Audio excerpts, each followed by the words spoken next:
வாசம் பண்ணுகிற சபை. துதிக்கிற சபையில அப்பா சிங்காசனம் வாங்கிட்டார். அல்லேலூயா. ஏன் அவன் பண்ணவர் வர்ஷிப் பண்றார்? எப்படியாவது பண்ணவர் சாப்பாட்டுக்கு கூட ஒரு மரத்தில் டேப்லெட் போற மாதிரி பண்ணவர் ஜெபிச்சு தான் மெசேஜ் கொடுக்குற அப்படியே ரோடு இல்லை. அப்பா சிங்காசனம் அமைக்கிறார். சபையில் அமைக்கிற சிங்காசனம் உள்ளத்துல வரும். அதான் நான் கரைகளை உயர்த்தி துதிக்கிறோம். சில பேருக்கு டக்குன்னு வந்துடும். சில பேருக்கு இந்த ஃபிளைட் ரன்வேல ஓடுற மாதிரி ஓடித்தான் வேற சிங்காசனம். ஆண்டவரே சோதரம் சோதரம் சோதரம் இப்படிதான் வரும். அதான் சொல்றேன், நீங்க எப்போது துதிச்சா கையை விரிக்க சிங்காசனம் வைப்பாங்க. அல்லேலூயா. துதிக்கிற ஆவி அபிஷேகம் தேவையப்பா.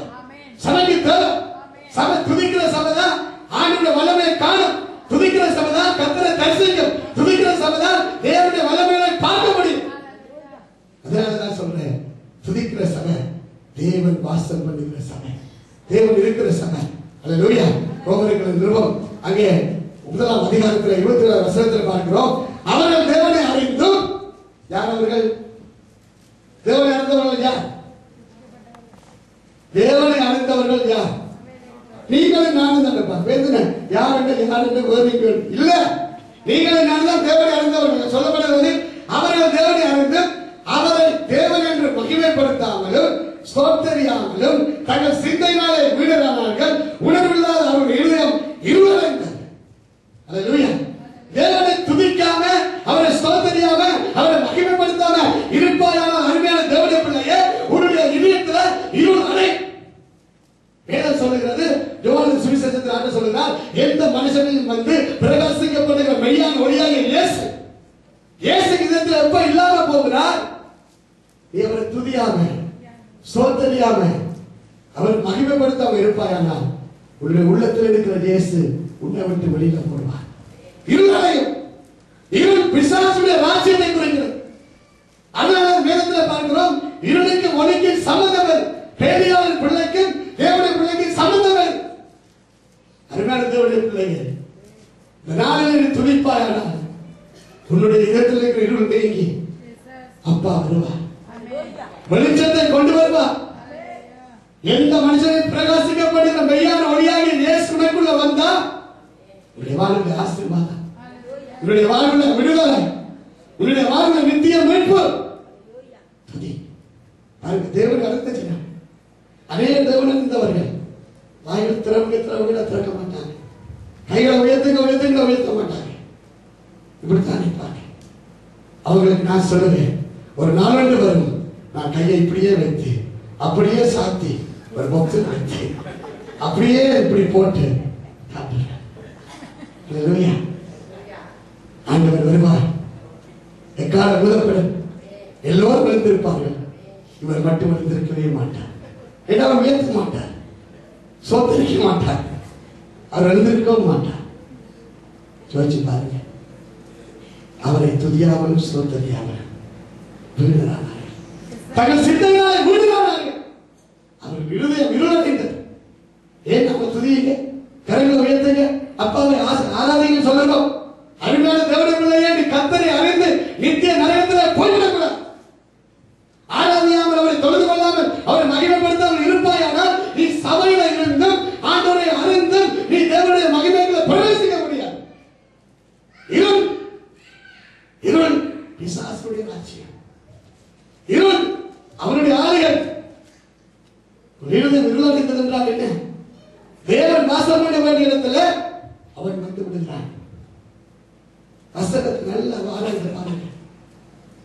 நாம் தேவனுடைய பிள்ளைகள், வெளிச்சத்தின் பிள்ளைகள், துதியாமல் சோதனையாமல் இருப்போமானால் அப்படி எழுதிய நிறுவனத்தை துதிக்கிற சபை அப்பாவுடைய சபை.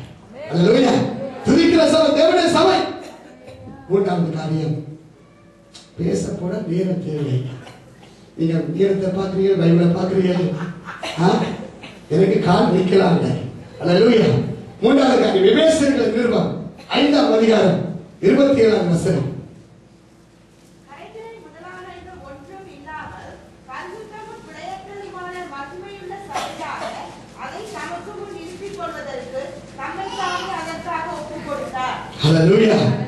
பாருங்க, ஆண்டவர் தெளிவாக சொல்கிறது, கரைதிரை முதலான ஒன்றும் இல்லாமல் பரிசுத்தமும் பிழைத்ததுமான மகிமை உள்ள சபையாக அதை நிறுத்திக் கொள்வதற்கு அப்பா என்ன செய்தாராம்? தம்மை தாமே அதற்காக கொடுத்தார்.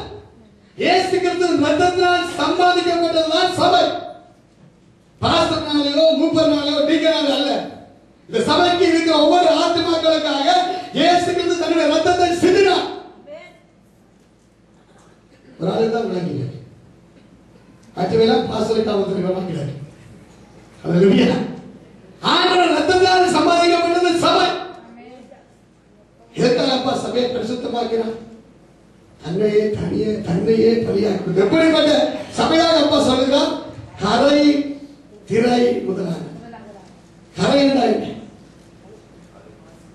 கரை இலங்கையில் நீங்க பாப்பீங்க, ஷர்ட்டுகள்ல வாழைக்காய் இந்த கயர் பட்டா அப்படி இருக்கு.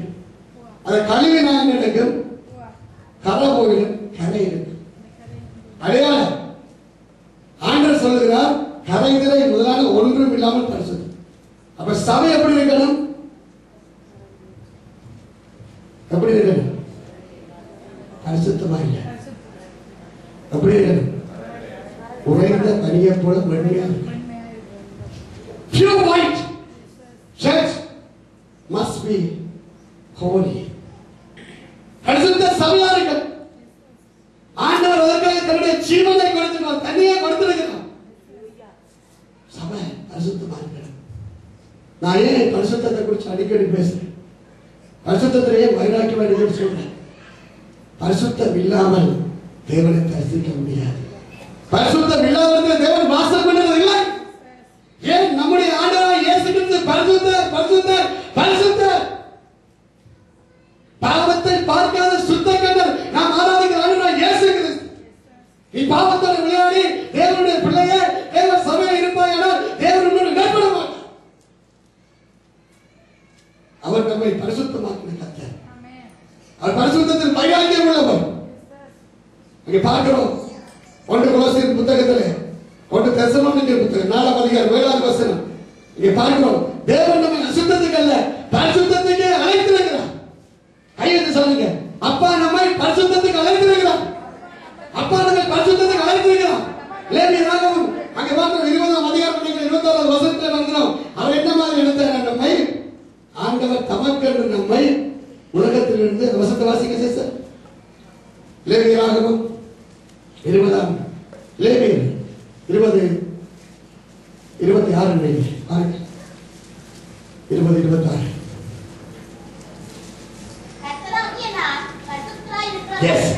கர்த்தராகிய நான் பரிசுத்தராய் இருக்கிறதுனாலே நீங்களும் எனக்காக பரிசுத்தவான்களாய் இருக்கும்படிக்கு நீங்கள் என்னுடையவராக இருக்கும்படிக்கு உங்களை மற்ற ஜனங்களை விட்டு பிரித்தெடுத்தேன். ஹல்லேலூயா. உலகத்தை விட்டு ஆண்டவர் நம்மை தம்முடைய இரத்தத்தாலே நமக்கென்று பரிசுத்தத்துக்கு பிரித்தெடுக்கிறார். நீங்கள் எனக்கேற்ற பரிசுத்தவான்களாக இருக்கும்படி. கிறிஸ்துவுடைய பரிசுத்தம் நம்முடைய வாழ்விலே இல்லாவிட்டால் நாம் கிறிஸ்தவர்கள் அல்ல. கிறிஸ்தவர்கள் அல்ல. அருமையான தேவனுடைய பிள்ளைங்க, ஆகவே தான் வேதம் சொல்லுகிறது, அவர் தன்னை முழுமையாக ஒப்புக்கொடுத்து கலந்துவேற்ற ஒரு மகிமையுள்ள சபையாக தமக்கு முன்பாக நிறுத்தும்படிக்கு தம்மை தாமே ஒப்புக்கொடுத்தார். அல்லேலூயா. பரிசுத்தம் உள்ள சபை தேவனுடைய சபை. அல்லேலூயா. நாம் இந்த வசனம் போடுறோம், கேரிகள் கத்த பரிசுத்தர் பரிசுத்தர். இந்த துணி மாத்தைகள் போயிட்டு நான் போட மேலே எங்கேயா கொடுத்துல செய்திகள் கத்த பரிசுத்தர்.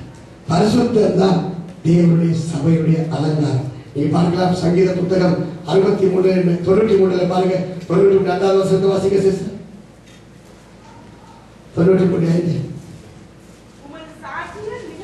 உமது சாட்சிகள் மிகவும் உண்மை உள்ளவைகள், கர்த்தாவே பரிசுத்தமானது நித்திய நாளாக உமது ஆலயத்தின் அலங்காரமாக இருக்கிறது. பரிசுத்தமானது நித்திய நாளாக உமது ஆலயத்தின் அலங்காரமாக இருக்கிறது. ஆண்டவர் சொன்னார், மனுஷன் கைதான ஆலயங்களிலே நான் வாசம் பண்ணுவதில்லை, நீங்களே என்னுடைய ஆலயம். என்னுடைய ஆலயத்தை ஒருவன் கழித்தால் நான் அவனை கழிப்பேன். சொல்லுங்க, நீங்கள் தேவனுடைய ஆலயமாக இருந்தால் உங்களுடைய வாழ்விலே என்ன அலங்காரமாக இருக்கணும்? என்ன என்ன அலங்காரமா இருக்கிற? பரிசுத்தம். செய்தும் பூச்சும் கோட்டும் சூட்டும் அல்ல. நம்முடைய வாழ்வில் இருக்க வேண்டியது மெய்யான அலங்காரம் என்ன? பரிசுத்த அலங்காரம்.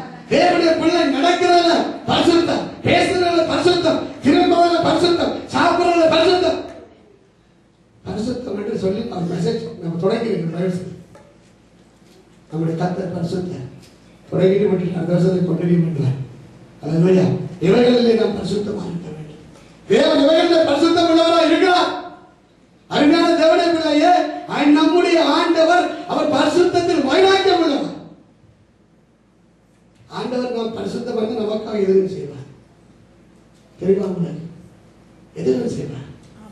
இந்த அம்புரிஸ் சொன்னார், எத்தனை வருடங்களுக்கு முன்னால் உன்னை பார்த்தேன், அதே வைராக்கியத்தோட கண்மாறிண்டது உனக்குள்ள எடுக்கிறதுக்கு வைராக்கியம் நான் அவரிடத்தில் பார்க்கல தம்பி.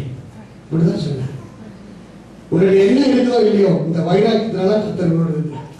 அல்லேலூயா. ஏண்டா அது இல்லாட்டி நம்மளோட கர்த்தர் இருக்க மாட்டான். நம்மளோட கர்த்தர்கள்னா பரிசுத்தமா இருக்கு. அல்லேலூயா. அது பரிசுத்தத்தில் பிரியப்படுகிறவர். அருமையான தேவனுடைய பிள்ளையே, நீங்க பார்க்கிற 1 தெசலோனிக்கேயர் 4ஆம் அதிகாரம் 8வது வசனத்தில் பார்க்கிறோம். ஆகையால் அசட்டை பண்ணுகிறவன் மனுஷன் அல்ல, தமது பரிசுத்த ஆவியை நமக்கு தந்தவல்ல தேவனையே அசட்டை பண்ணுகிறார். பரிசுத்த குலத்தில் அவர் இருக்கிறார் சொன்னால் அவர் மனுஷனால தேவனை அசட்டை பண்ணுகிறார்.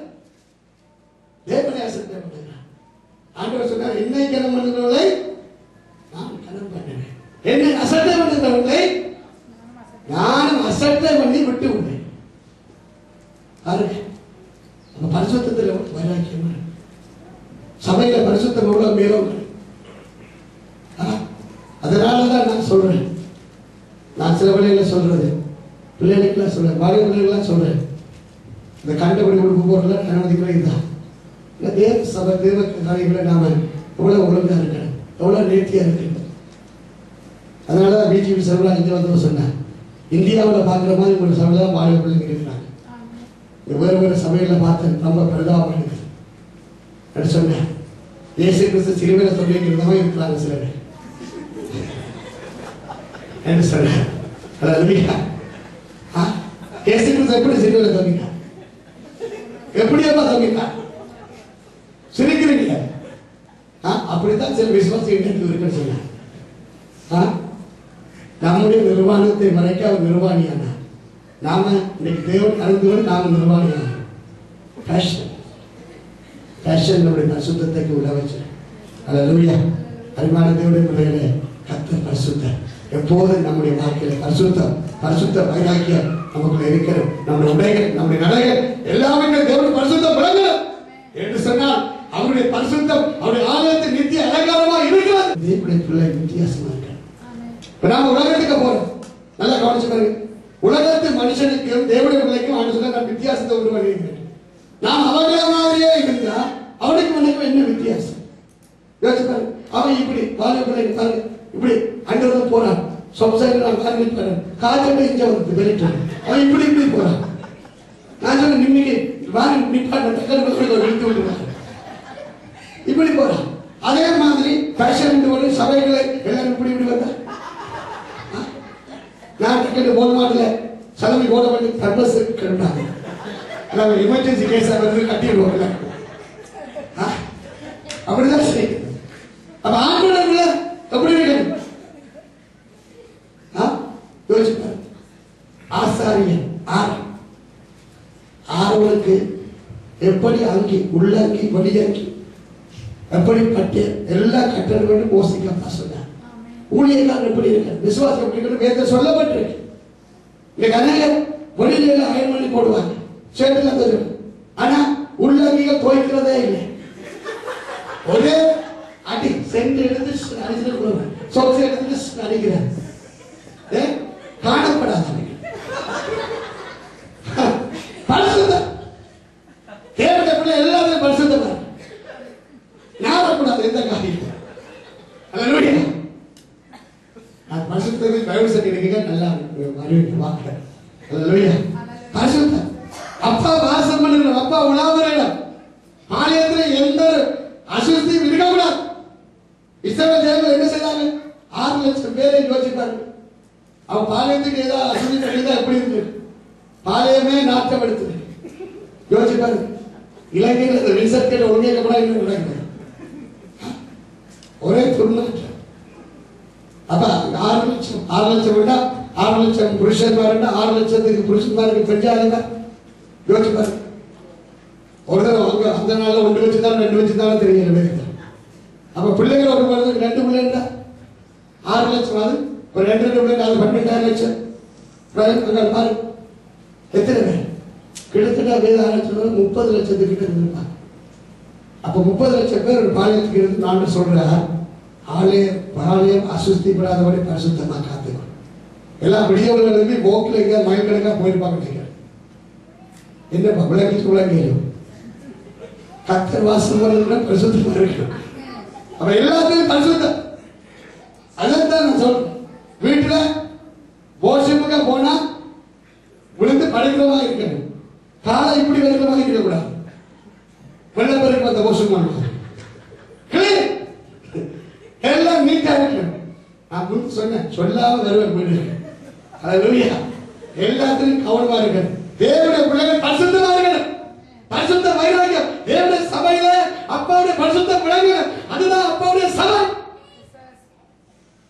நமது சேர்ச்சில் எல்லாம் உங்களை அப்படி நீங்க செய்யக்கூடாது, சாப்பாடு உள்ள சாப்பிடக்கூடாது, நீங்க எதுக்கு பிடிக்கக்கூடாது சொல்ற வேறு சொன்னா அப்பா கூட இருக்காங்க பரிசுத்தம்.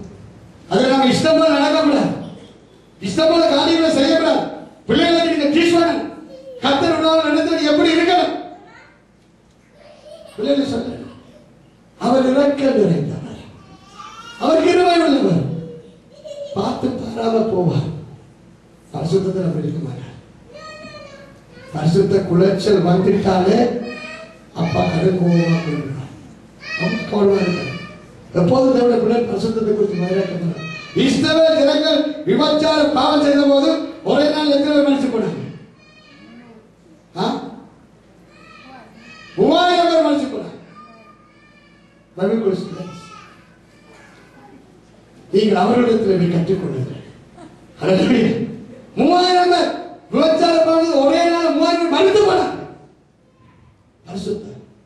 நம்முடைய வாழ்க்கையில் பரிசுத்தம் எவ்வளவு மேன்மையா இருக்கு. நாம என்ன நினைக்கிறோம்? என்ன செய்தாலும் அப்பா பாராம இருப்பார். நான் ஒன்று வரும் அறிய வேண்டும். நித்தியத்திலே பங்கடையேன். அருமையான தேவனுடைய பிள்ளைங்க, பரிசுத்தம் உள்ளவனாகிறே. அப்போது தேவனுடைய வாசம் பண்ணுவார். பரிசுத்தம் உள்ள சபை தேவனுடைய சபை. நான் அவர்களை முடிக்க போறேன். நீங்க சரியா கலைத்தவர்களாக இருக்கிறீர்கள். அவர்கள் கடைசி சொல்றேன். 1 கொரிந்தியர் 8:1 அந்த வாசகம்.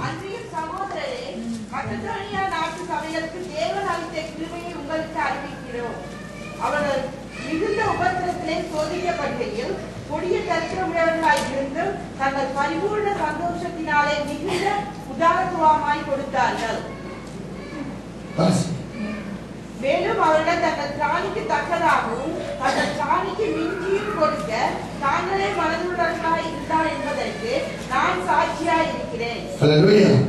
இங்கே பார்க்கிறோம். 4வது காரியம் கொடுக்கிற சபை. அல்லேலூயா. கொடுக்கிற சபை தேவனுடைய சபை. இங்கே பார்க்கிறோம். இந்த சபையை குறித்து சொல்கிற போது அந்த மக்கதேனியா நாட்டு சபைக்கு தேவன் அந்த கிருபையை உங்களுக்கு சொல்லுகிறேன். இந்த மக்கதேனியா சபை எப்படிப்பட்ட சபையா இருந்ததா? மிகுந்த உபத்திரவத்திலும் தேவனுக்கு கொடுக்கிற சபையா இருந்தார். அல்லேலூயா. தேவனுடைய ராஜ்யத்துக்கு கொடுக்கிறவர்களா இருந்தார்கள். ஆண்டவர் சொன்னார், பூமியில உங்களுக்கு பொக்கிஷங்களை சேர்த்து வைக்காதீர்கள். அது என்ன செய்யுமா? பூச்சி கள்ளன் எல்லாம் கொண்டு போடும். உங்க பொக்கிஷத்தை எங்க சேர்க்க சொன்ன? பரலோகத்தில் பொக்கிஷத்தை சேர்க்க வேண்டாம். தேவனுக்கு என்ன நம்ம கொடுக்கணும். அல்லேலூயா. உங்களுடைய இருதயம் எங்கேயோ அங்கே உங்களுடைய பொக்கிஷங்கள் இருக்கும். ஆண்டவர் சொன்னார், நீங்க மேலானவனை நோக்கி பாருங்க. நாம எங்க பார்க்கிறோம்? கீழே பார்க்கிறோம். என்ன கீழே பார்க்கிறோம்? இருக்கிற வீடு காணாது. இப்ப 3 வீடுல இருக்க 7 வீடு வேணும். சோதிச்சு பாருங்க. இந்த மனுஷன் ஒரு பைபிள் இருந்தா இவர் 7 வீட்டை வாங்கினா இந்த 7 அறையும் ஒரு நைட்ல ஒரு படுக்கோடு நினைச்சா ஒரு நிலையை யோசிச்சு பாருங்க. இவர் தலாடி எடுத்துக்கொண்டு இந்த ஒரு மன்னவர், அந்த ஒரு மன்னவர், அந்த ஒரு வண்ணம் கொடுத்தா காலமை நிர்ணயிக்க எப்படி இருப்பான்? பைத்தியம் தான் வருவான். இல்லையோ? உங்கள் பொக்கிஷங்களை பரலோகத்தில் வையுங்க. அப்படி நீங்க பூமிக்குள்ள நோக்கி பார்க்க வேண்டும், பரலோகத்தை பார்க்க முடியாது. மக்களுடைய சபை மிகுந்த உபத்திரவத்தில் இருந்தவர்கள் என்ன செய்தார்களாம்? அவர் சோதிக்கப்படுகிற கொடிய தரித்திர உடையவர்களாக இருந்தும் தங்கள் பூர்ண சந்தோஷத்தினால மிகுந்த உதாரணத்துவமாய் கொடுத்தார்கள். பஞ்சம் கஷ்டம், ஆனால் ஒரு கத்தர்களை கொடுக்கிறார்கள். ஏன்? மேலே பார்த்தாங்க, தேவனுடைய ராஜ்யத்தை பார்த்தாங்க. அப்பா வரப்போற, அவர் கரையில போகிற போது நான் எம்டி பொக்கையில போகடா, ஏதாவது அங்க சேர்த்து வைக்கணும். அப்பா கொடுத்தார். அங்கே அப்பா வச்சிருப்பார், பரலோகத்தில் பொக்கிஷத்தில் வச்சிருப்பார். நான் கதை சொல்லி உங்களுக்கு தெரியும். ஒரு ஏழை சகோதரி, ஒரு சிறுபாய் ஒரு வீட்டில் வேலை செய்தார். ஒரு பெரிய காசைக்காரி வீட்டில் வேலைக்காரியா வேலை செய்யறான். பாத்திரங்கள் தோல் எல்லாம் சுத்தப்படுத்தி வேலை. ஒரு நாள் சந்தேசம் போய் கேட்பான் அந்த முதலாளியை மாட்டேன், நான் இன்னைக்கு சேர்ச்சுக்கு போறேன், என் சம்பளத்துல எனக்கு 10 ரூபாய் சம்பளம், ஒரு டாலர் தாங்க. அவன் ஒரு டாலர் கொடுப்பான்.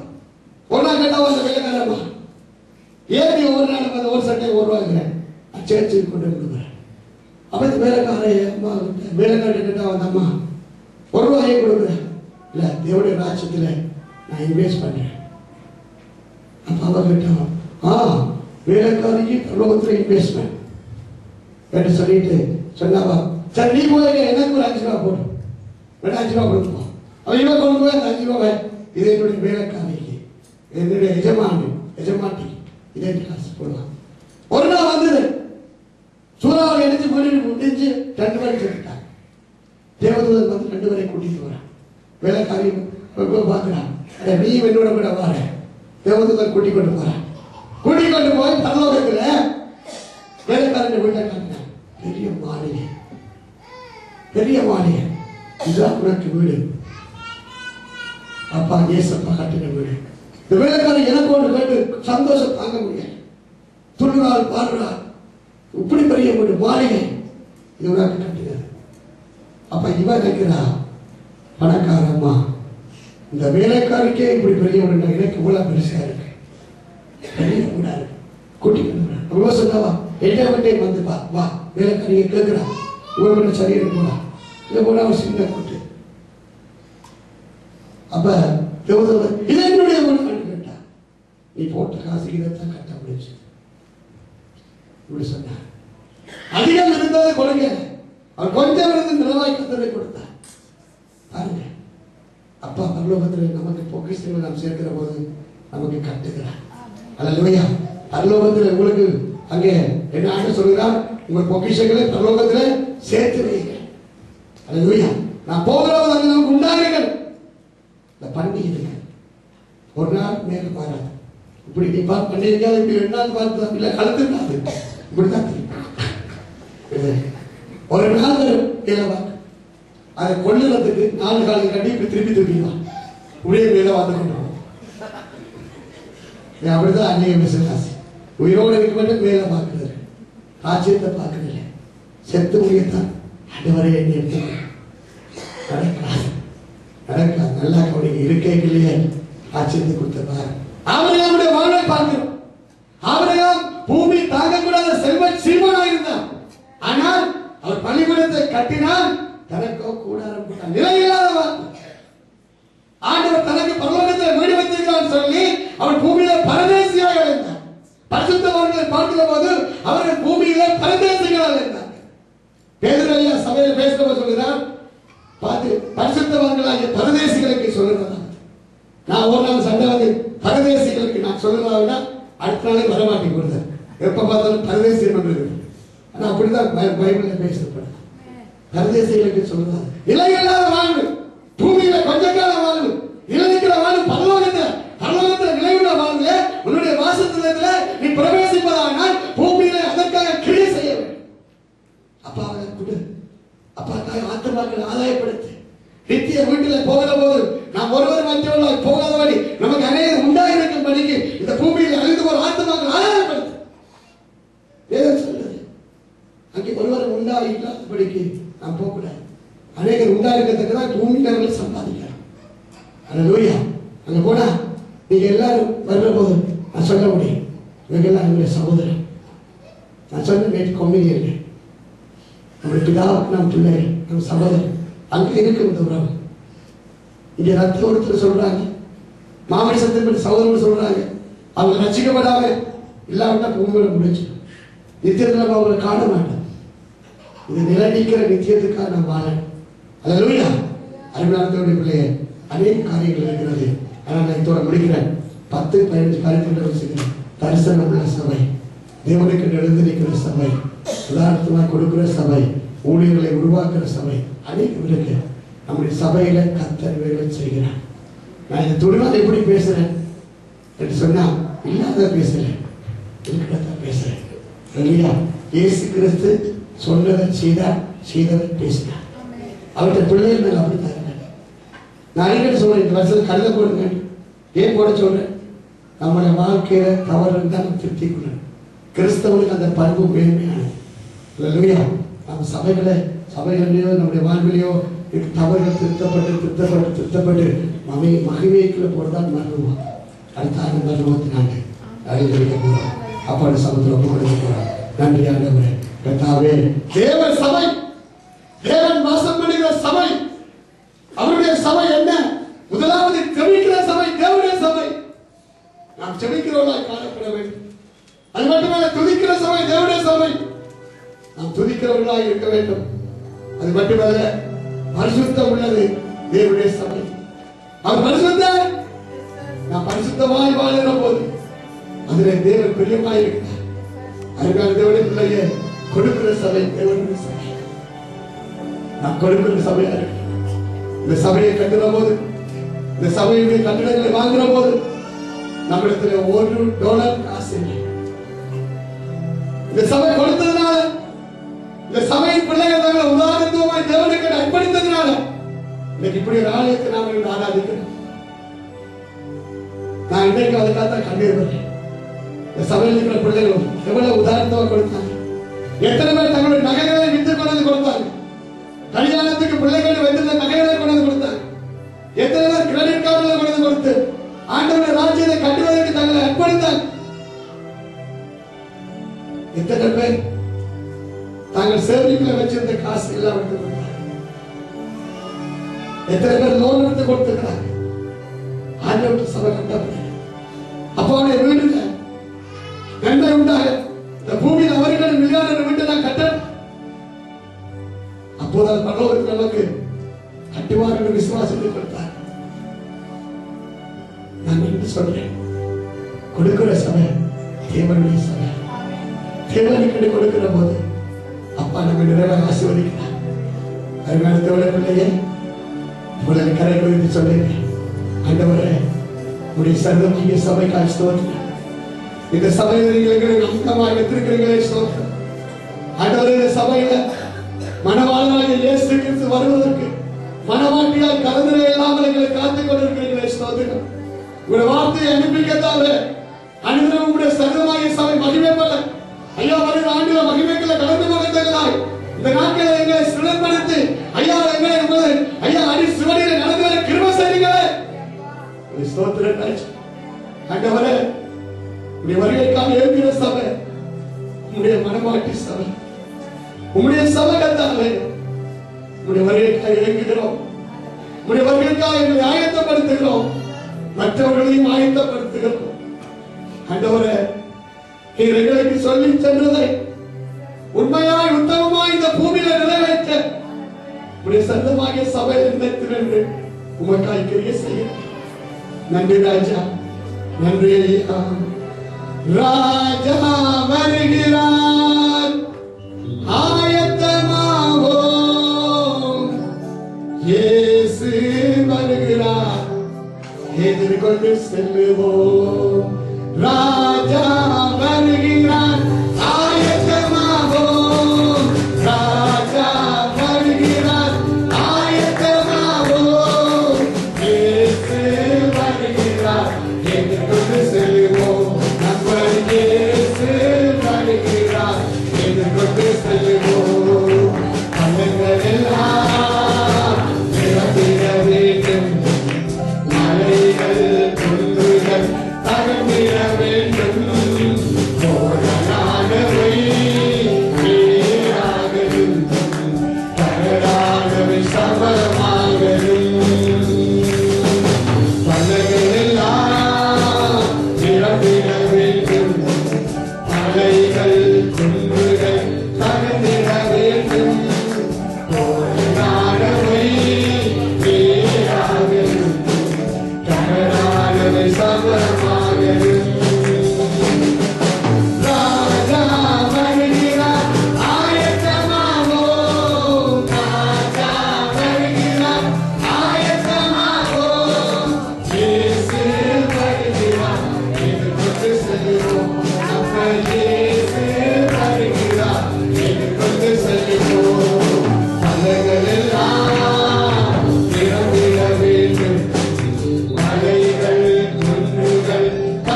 வேண்டும் ஓடமானவை தேராகட்டும் கடலானவை சர்வமாகட்டும்.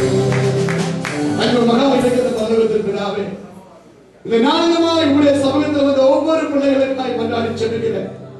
ஐயாவுடைய சரீரமாகிய மகிமையுள்ள சபையில் சபையின் தலைவராக இருக்கிற ஆண்டவராகிய இயேசுவே உங்களுடைய சித்தம் செய்கிற பிள்ளைகளா ஐயா, உங்களுடைய சட்டைகள் அடைக்கலம் புகுந்தவர்களுக்கு ஒரு நன்மை குறைவராது சொன்ன தேவனே, நாளுமாய் இந்த பிள்ளைகளை கண்ணோக்கி பார்த்து விசாரித்து ஆசீர்வதித்து நன்மையினால் திருப்தியாக்குங்கள். ஒவ்வொரு பிள்ளைகளும் தேவையை சந்தேகம் நாட்டில் என்ன போராட்டத்தோட என்ன இலக்கத்தோட வந்தாங்களோ இந்த வேளையிலே நீ பதிலை கொடுத்ததற்காக ஸ்தோத்திரம். உங்களுடைய வார்த்தை அனுப்பி குணமாகிற கர்த்தர் ஐயாவுடைய பிள்ளைகளுக்கு நீ வார்த்தை அனுப்பி ஆலோசனை சொல்லுகிறவர். ஐயா, மனதில் இடது பக்கம் சாயாமல் எப்போதும் வருகிறேன் வருகிறேன் சொல்லுகிற சத்தத்தை உண்டு வருகிறவர். அந்தவரை உடைய பாதத்தில் ஒப்புக்கொடு. ஞானத்தை போதிக்கிறவர்கள் கர்த்தாவே, மிகுந்த இரக்கமும் கிருபையும் நிறைந்தவரே, உடைய பிள்ளைகளை கண்ணீரை கழிப்பாய் மாற்றி பிள்ளைகளை தேவையை சந்தேகம் ஆண்டவரே உடைய கரத்தில் ஒப்புக்கொடுக்கிறேன். ஆண்டவரே ஐயா, உம்முடைய வார்த்தை நம்முடைய வாழ்வு சிறைக்கு, உடைய வார்த்தையினால் நமக்கு வாழ்வு உண்டாகும். ஆண்டவரே உடைய சமூகத்தில் ஒப்புக்கொடுக்கிறேன். ஒவ்வொரு பிள்ளைகளையும் ஒப்புக்கொடுக்கிறேன். பரிபூரணத்தை தேவனாகிய கர்த்தாவே, இந்த பரிபூரணத்தின் ஆண்டில் ஒவ்வொரு பிள்ளைகளை பரிபூரணப்படுத்தினேன். ஐயா, இந்த ஆண்டின் பரிபூரண பிள்ளைகளை வாழ்வை நிரந்தரமாய் நிறையாய் தங்கத்தக்கலாம். ஒவ்வொரு பிள்ளைகளோடு கடந்து செல்லுங்க. தேவ சமாதான பிள்ளைகளோடு கடந்து செல்வதாக, தேவ ஆசீர்வாதம் கடந்து செல்வதாக. இந்த வரப்போற வாரங்கள் முழுவதும் நன்மையினால் இந்த பிள்ளைகளை திருப்தியாக்குகிறார். ஆவியில் விடுதலை, ஆவிக்குள்ளால் சந்தோஷம். ஆண்டவரே உடைய மகிமையை காண போகிறோம், உடைய மகிமையை பிரவேசிக்க போகிறோம். ஆண்டவரே நித்தியத்தை அழைக்கவே ஐயா உடைய மகிமையின் சபையை கொடுத்தீர் என்ற விசுவாசத்தோடு உடைய பிள்ளைகள் சேர்ந்து எழுப்பட்டு இந்த நாட்கள் உடைய பலத்த கருத்துக்களை எல்லாம் உடைய பிள்ளைகள் ஒப்புக்கொண்டு பாதுகாத்துக் கொள்ளுங்கள். இயேசு கிறிஸ்துவின் நாமத்தில் ஜெபிக்கிறேன் நல்ல பிதாவே. ஆமென். ஆமென்.